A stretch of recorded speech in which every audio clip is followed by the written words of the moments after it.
I'm Sid McNairy, and I'm here to let you look in. Looking into my life is an opportunity for you to reflect on yours. My life has been a transformation from growing up to now. It's been a continual process. It started out with a lot of anger that I was born into. Born into racism, being born in Baton Rouge, Louisiana. Living through racism had a lot of reflections on me looking at myself and having an opportunity to look at other people as well. And through the shift, I've been able to find peace in my life. And when I found that deep connection of peace, and I think that is the initial part of connecting to the deepest part of spirituality for me, to understand what God really is and to connect to it on a deeper sense of love. That's been a process for me that has transformed from being a young Afro-American to Native American to being a football coach, as well as going further and being a yogi now. And I'd like to say that I'm just a simple yogi now. Life has become really simple because everything comes from that space of ease. So with that, connecting to the flow, I've been able to open up. This journey that I'm on now has actually helped a lot of other people as well. Through my process, my healing inside, I've been able to see my dad heal from the angers of life and that he's gone through. My mom being able to love herself again for the things that she's dealt with. We go through so many different things. I'm watching my son heal. So I think when we do this work, we do it for the 7 generations before us and the 7 generations to come. It's kind of a Native American thing to reach back and understand what the community is. In the Native American culture, if you sit in the sweat lodge in the teepee ceremony, the outside was actually the men. And as you got further and further into the core, we got to the children, and then it stepped out to the grandmothers and to the women and then to the men. So, as a guy, I look at it just because I have the strength and the power, unless I learned how to yield that power with grace, which was the inside core of it all, the kids, then we're lost. And so for me, this process has been an opening up to something greater. The process has taken many steps, relationship shifts, from being married twice, only to understand that the pains that came with that were to strengthen me to be the best partner I could be for someone else. And that best partner happened because I looked inside and decided what wasn't fitting for me to be a worthy partner. The same goes as being a leader. When we look at being a leader, are you worthy to be followed? And it took a lot of shifting for me to say, okay, I'm at a place where people around the world can follow my example and still lift up. So that's a continual process for me, is looking inside and deciding, okay, am I worthy to be followed? And this is where I am now. I know I'm worthy to be followed.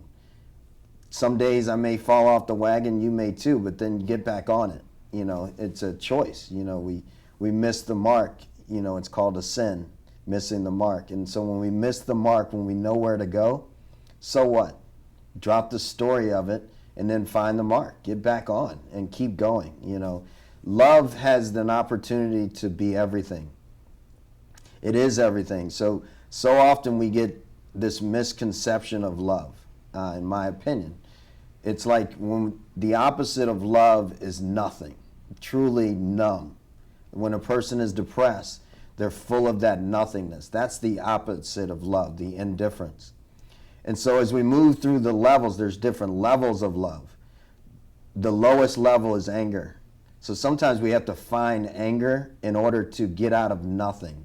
And then from anger comes the pain, the guilt, the shame, optimism, hope, joy, love, and we keep climbing. So wherever you are, there's still another step to love.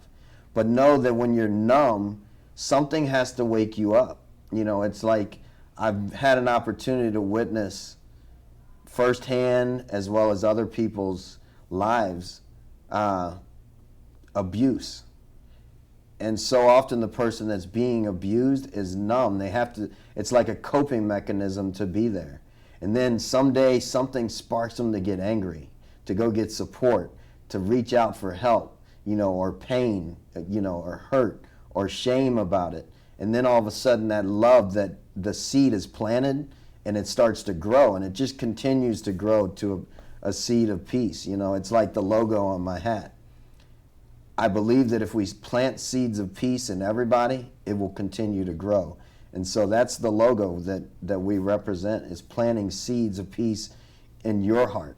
And from your heart, it grows beyond to somebody else's heart. So it's just like, if we just use the examples of nature, if you plant one tree and leave it alone and allow it to grow, another tree will soon come. So those seeds of peace, those seeds of love are planted inside of one person, and they have no choice but to grow. Unless we truly just die off and kill it off, it has to grow. So we fertilize it with fertile ground. If we can feed it with more love, it'll grow a lot quicker. So that's a big step along this journey. The yoga part of it, the yoga for me, has been a great reflection on the mat. When I'm on my yoga mat, I have an opportunity to really watch me, to witness where I am, whether it's how I step my right foot forward. If it lands on my mat hard, I know somewhere in my life I'm still aligning to this dis-ease, to pain, to hurt. And so then I can begin to make the shift. And that's the best thing about having that one piece of black rubber to stand on. It cuts everything down to a smaller surface. And so now all of a sudden, when you're living in that small place, you get to see more. And then you take it and you step off your mat and you take it to your family. So then you're able to see more in your family. And then you step from there and you go into the world. So it's really, I like to look at it, a friend of mine, Sean Korn, talks about it, off the mat and into the world. What you live on your mat, the life you have on your mat, will eventually affect the world. So yoga's been a great tool for me. But we have to learn to live without that tool too. So then it's going off the mat, living it with your family, living it with your community, learning how to live in a community, knowing that the effects that happen for me are affecting you and everyone else. So, if one person around the world, whether it's Africa or Jamaica or wherever, it can be Iceland, if someone's hurting there and I'm not willing to look at it, then somewhere inside of me it's probably hurting too, and I'm just not willing to go in and look at it. So it's so important for us to keep healing ourselves, but then to look outside, off the mat, into the world, and look at how to heal with somebody else. That's a big journey. Another part of my journey has been sitting in the mountains for 4 days and 3 nights without food or water. To understand that I have that power to live inside of me. I haven't gone 40 days yet, but that possibility is always there for any of us. It depends on how far you want to go in your mind as to where you will go. I believe we could all fly, but because we believe in gravity, we're grounded. Now lift yourself up. If you shift your beliefs, then something else has an opportunity to come forward.